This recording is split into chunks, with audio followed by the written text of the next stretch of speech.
You keep rebuilding your life on top of the same ruins. A new job, same exhaustion by Thursday. A new relationship, same silence at 2 a.m., just with a different person lying next to you. A new city, same feeling of being trapped inside yourself, no matter how far you move to get away from it. You call it a fresh start. Carl Jung would call it something else, a repetition dressed up as progress. Because here is the part nobody tells you. You are not failing to move on. You are succeeding brilliantly at recreating the exact structure that hurt you, just with a different name attached to it. And if that sentence made something in your chest tighten, good.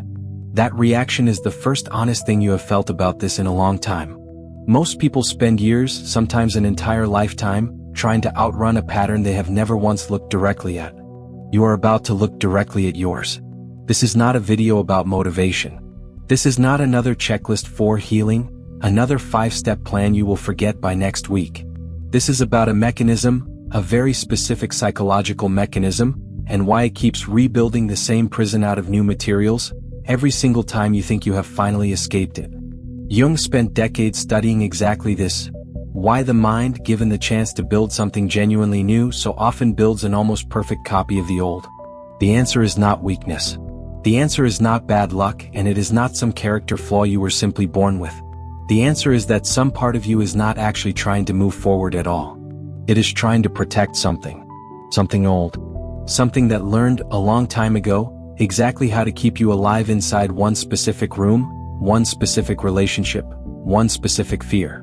That protection made sense once. It may have even saved you in a very real way at a time when you had no other tools available. But the room changed a long time ago and the protection never got the memo. And by the end of this video you will know exactly what that something is, and exactly what it costs you every single year to keep feeding it. You will also know exactly what it takes to finally stop, and what actually gets built once you do. So let's start with the lie you have been telling yourself quietly for longer than you probably realize. The lie that you are starting over. Picture the version of you from 5 years ago. Same relationship pattern, maybe a different face across the table, maybe a different city, maybe even a different last name. You swore at some point in some quiet moment that you would never again shrink yourself just to keep someone else comfortable. And yet here you are, doing it again, just more quietly this time, more skillfully, in a way that even you almost do not notice happening. Think about it concretely for a second.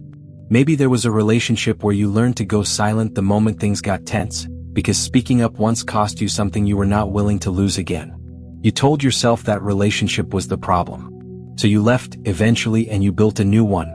But somewhere around month 8, you notice the same thing happening. Tension rises, and instead of speaking, you go quiet, you get agreeable, you disappear a little, exactly the way you did before, just with someone new watching it happen. Or maybe it is not romantic at all.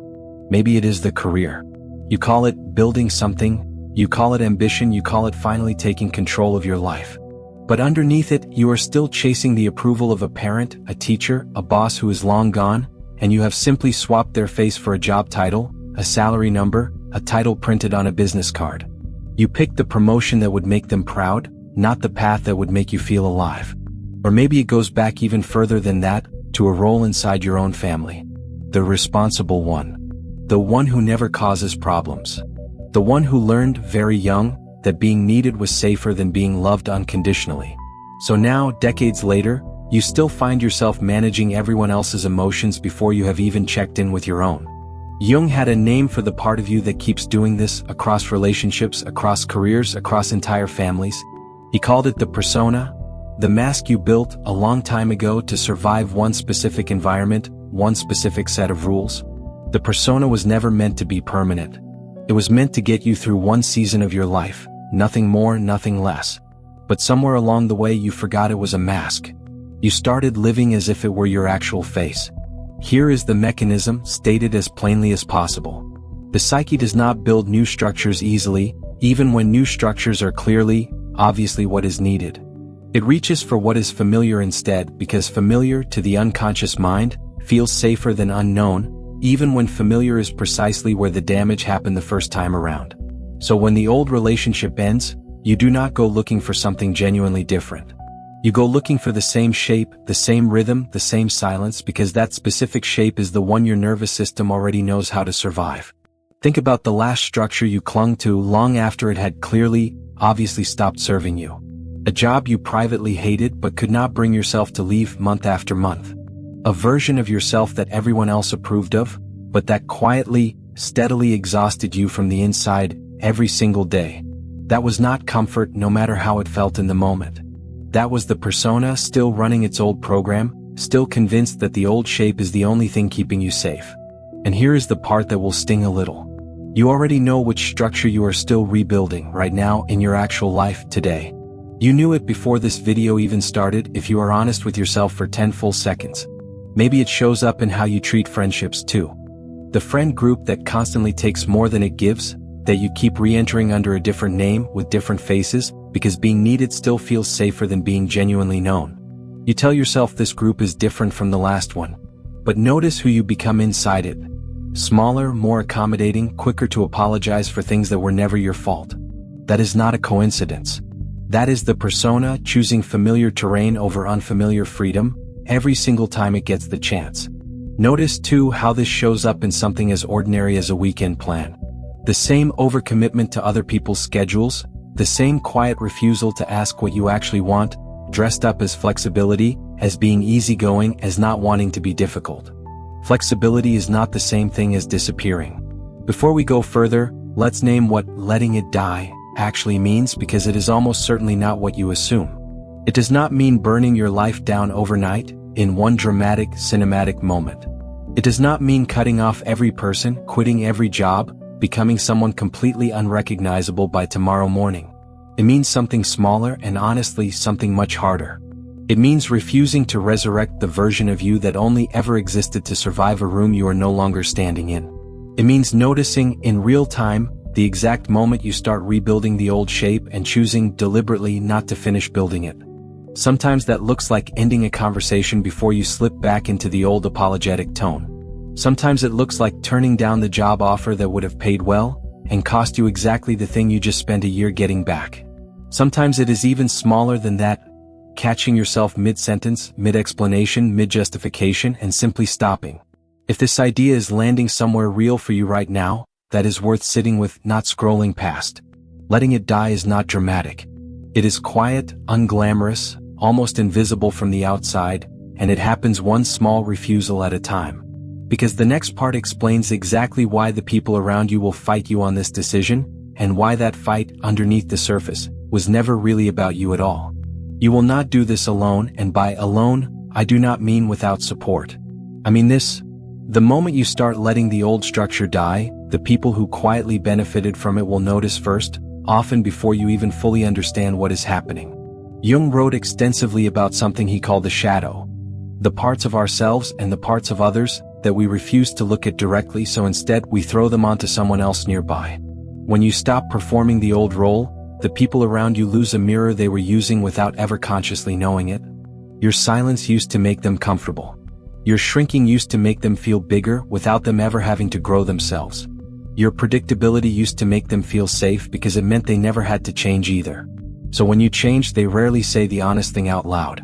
They rarely say, "I like the old version of you better because it served me." Instead, they say you have changed for the worse. They say you have become cold, distant, difficult, selfish, ungrateful. That is shadow projection, plain and simple, playing out in real time, in your own family, your own friend group, your own relationship. They cannot look directly at what your growth is revealing about their own stagnation, so they hand that discomfort right back to you, relabeled as a flaw in your character. Think of the sibling who calls you different, the moment you stop absorbing the family's chaos without complaint. Think of the friend who suddenly finds you hard to talk to, the moment you stop agreeing with everything just to keep things smooth. Neither of them is lying about how it feels to them. But what it reveals is not your flaw. It reveals exactly how much of the old dynamic depended on you staying exactly the same. There is a second force working alongside the shadow, and it is just as powerful. Here is exactly what mass mentality does to a mind that is trying to break a pattern. It tells you that fitting back into the old shape is keeping the peace. It tells you that staying small, staying quiet, staying convenient, is somehow being humble. It tells you that abandoning the identity that hurt you is the same thing as abandoning the people who loved that identity. None of that is peace, no matter how it gets marketed to you. That is simply the group, unconsciously, asking you to keep performing the exact role that made them comfortable at your expense indefinitely. Groups do not reward the member who changes. Groups reward the member who stays predictable, because predictable is easy to plan around, easy to lean on, easy to never have to renegotiate with. The moment you become unpredictable, in the sense of finally choosing yourself, the group does not usually reward that. It resists it quietly, through guilt, through jokes that are not really jokes, through a subtle coldness that shows up right when you expect celebration instead. And the actual truth, the truth underneath all of it, is that their comfort was never your responsibility to maintain at the cost of your own life. Notice how often family tradition, or that's just how we do things here, gets used to pull someone back into a shape they already outgrew. Notice how rarely anyone asks whether the tradition was ever actually serving the person being asked to uphold it. There is a specific kind of fear hiding underneath all of this, and it deserves its own name. It is the fear of truth. Not truth in some abstract, distant philosophical sense, but the very specific, very personal truth about what your old life actually cost you. Most people will choose comfort over truth every single time, because truth, once seen clearly, cannot be unseen again ever. Once you admit the relationship was never right, you cannot unadmit it. Once you admit the career was never really yours, you cannot go back to comfortably pretending it fulfills you. Think about how many small denials it takes to keep a dead structure standing. Telling yourself the exhaustion is just a busy season, when it has lasted for 3 years. Telling yourself the distance in the relationship is normal for this stage, when the truth is you stopped recognizing each other months ago. Telling yourself you will address it when things calm down, when things were never going to calm down on their own. Telling yourself you are simply loyal, when what you actually are, underneath the word, is afraid of what loyalty has been quietly costing you. Each of these small denials feels harmless on its own. Stacked together, over years, they become the entire architecture holding the old structure upright. So the mind does something clever and honestly a little cruel. It keeps you circling the same pattern over and over year after year, because circling feels infinitely safer than the grief of finally seeing the whole thing clearly. This is where the difference between intelligence and consciousness becomes impossible to ignore. You can be brilliant. You can be strategic, successful on paper, admired by people who only ever see the surface of your life. And you can still be completely unconscious of the exact pattern quietly running your life underneath all of it. Intelligence solves problems. Consciousness sees which problems you have been unconsciously creating for yourself, on repeat for years, sometimes for decades. An intelligent person can talk their way around a pattern for a lifetime. A conscious person eventually has to stop talking and actually look. An intelligent person can explain in perfect detail exactly why the last 3 relationships failed, using different reasons for each one. A conscious person eventually notices that the common denominator in every single one of those explanations was never actually the other person. The stories change, the details change, the names change. The one thing that never changes is the person telling the story. Intelligence can build an impressive case for staying exactly where you are. Consciousness is what finally makes that case impossible to keep believing. Jung believed real change never comes from thinking your way out of a pattern, no matter how intelligent you are. It comes from seeing it directly, without flinching, without the usual excuses lined up and ready. And seeing it clearly is the part almost nobody actually wants to do. Because once you see it, you lose the excuse you have been quietly, comfortably relying on. This is usually the point where people expect the video to hand them 3 easy steps to fix it. It will not, because this was never that kind of process, and if someone promises you it is, they are selling you something. What Jung called individuation is not a technique, not a hack, not a 5-minute morning routine you can add to a checklist. It is a long, often lonely process of becoming who you actually are, underneath the persona, underneath the mask that was built to please a room you no longer need to survive in. It means slowly separating your actual desires from the desires that were handed to you so early that you mistook them for your own. And here is the uncomfortable bridge that almost nobody warns you about. The same solitude that makes individuation possible is also the exact moment the old pull back toward the group gets strongest. Right when you finally stop performing for everyone else, the silence gets loud. And the temptation to shrink back into the familiar shape, just to feel a little less alone, becomes almost unbearable. That is not a sign you are doing this wrong. That is the process working exactly the way it is supposed to work. Because individuation asks something very specific of you, something most people are never prepared for. It asks you to tolerate not being fully understood by people who only ever knew the mask and never the face underneath it. Old friends may not recognize this version of you, and some of them will say so directly to your face without softening it. Family may ask again and again when you are finally going back to normal, as if normal was ever actually working for you. And for a while you may genuinely wonder if you made a mistake. You may wonder if it would just be easier to go back to being who they needed you to be. This loneliness is not a punishment for doing something wrong. It is simply the cost of no longer needing an audience to confirm who you are. It is worth saying plainly, this kind of solitude is not the same as isolation. Isolation shuts the door and stays there. Individuation opens a door alone, looks around at who is actually still standing on the other side once the performance stops, and slowly, carefully, starts rebuilding real connection from there. Some relationships survive that filtering process stronger than before. Others do not, and that is not a tragedy even though it can feel like one for a while. Consider the person who finally stops attending every family gathering out of obligation, and instead goes only when they actually want to. The first few times, the absence gets noticed, commented on, questioned. Not because anyone genuinely missed their presence, but because their predictable attendance was part of a structure everyone else had quietly come to depend on. That discomfort on both sides is not evidence of a mistake. It is evidence that something real is finally changing shape. Here is the moment where everything either locks into place or quietly falls apart. The instant you stop needing group approval to validate your choices is the exact instant you stop being easy to control. Think about that for a second, honestly. Someone who no longer needs the room's approval cannot be threatened by the room withdrawing it. This is exactly why independent thought terrifies systems built on conformity, whether that system is a family, a workplace, or an entire culture surrounding you. A person who has genuinely let the old identity die has nothing left for the group to hold over them. No old wound left to exploit. No old role left to guilt them back into. No mask left to threaten with removal because they already removed it themselves on their own terms in their own time. Watch what happens the moment someone stops asking for permission they used to seek automatically. The people who relied on granting or withholding that permission suddenly have no lever left to pull. Some of them will escalate, briefly testing whether the old lever still works. It does not, and that, more than anything, is what tells you the shift is real. This is precisely the moment most people panic and quietly turn back. The pull to rebuild the old structure one more time, with slightly different furniture, becomes overwhelming. Because at least the old structure was familiar, and familiar has never once required any real courage. This is the exact point where so many people quietly negotiate themselves back into the cage, telling themselves it is temporary, telling themselves it is just until things settle, telling themselves this one exception does not count. It always counts.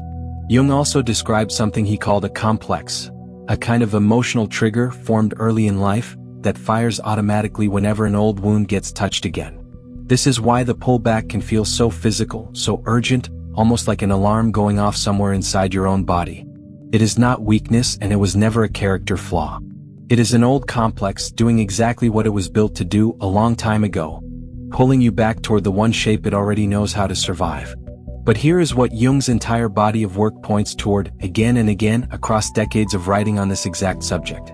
The pattern will keep repeating in new disguises, wearing new faces, for as long as you keep trying to resurrect what was already dead.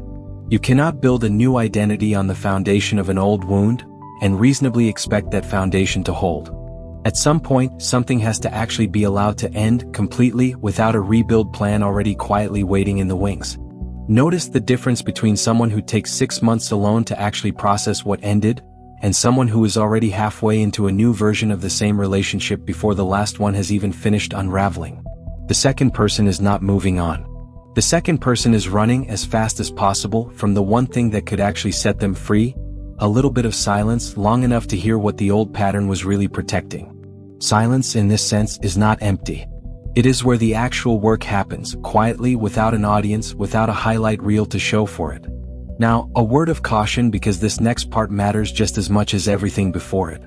Letting the old structure die is not a license to look down on everyone who has not done it yet. There is a version of this awakening that curdles into something ugly, a quiet superiority, a contempt for people still trapped in the pattern you just escaped.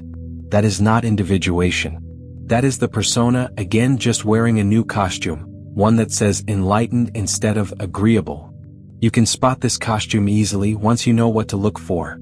It talks about waking up constantly, but only ever in comparison to how asleep everyone else supposedly is. It needs an audience of the unconscious to feel conscious. Real individuation does not need that comparison at all. It is simply too busy living to keep score. Real lucidity does not need an audience to confirm it, and it does not need someone else's confusion to feel complete. You do not have to announce your growth to everyone who has not caught up yet. You do not have to isolate yourself from every person still standing inside a pattern you recognize. Some of those people are exactly where you were 18 months ago, and contempt for them is just self-hatred, aimed outward instead of inward. The goal was never to become untouchable, cold, or superior. The goal was to become free, quietly, privately, without needing anyone else to lose in order for you to win. Staying lucid means holding what you now see without turning it into a weapon against people who cannot see it yet. It means you can sit at the same table as the version of yourself that used to shrink without hating her, without hating him, because that old version was not wrong or broken or stupid. That old version was doing the only thing available to survive a room that no longer exists. You do not owe that version contempt. You owe that version something closer to gratitude and then, finally, permission to rest. That gratitude is not weakness either. It is simply the acknowledgement that survival at the time was the only available option, and that acknowledging it does not mean staying inside it forever. So let it end. Let the version of you that only ever survived by shrinking finally stop performing. Let the relationship pattern that kept dressing itself in new faces, but old wounds, finally lose its grip on you for good. Let the career built on someone else's approval finally stop being the thing you call success. This is not collapse. This is not failure, no matter what it feels like from the inside, in the middle of it. This is the exact mechanism Jung described as necessary for anything real to ever be built in its place. You cannot build the self on top of a persona that refuses to die. The choice in front of you is binary, and honestly, it always was from the very beginning. You can keep rebuilding on the ruins, hoping that this time, somehow, the same old structure will finally hold. Or you can let it die completely and build something that was never designed to survive a room you have already outgrown. Nobody else can make this decision standing next to you. Not your family, not your friends, not the people who quietly benefited from the old version of you. This is yours and yours alone to decide. So ask yourself honestly right now, without softening it for anyone listening. What have you been trying to keep alive that already died a long time ago? Maybe it is a version of a relationship that ended years ago, in every way except the one where you finally stopped hoping it would come back. Maybe it is a version of yourself that a parent needed you to be, and that you have been quietly auditioning for ever since, even though the audience stopped watching a long time ago. Maybe it is simply the belief that safety means staying exactly where you already are. None of it needs to be rebuilt. None of it needs a eulogy or a dramatic ending or anyone else's permission. It simply needs you to stop resuscitating it one more time out of habit. Let it die, then build.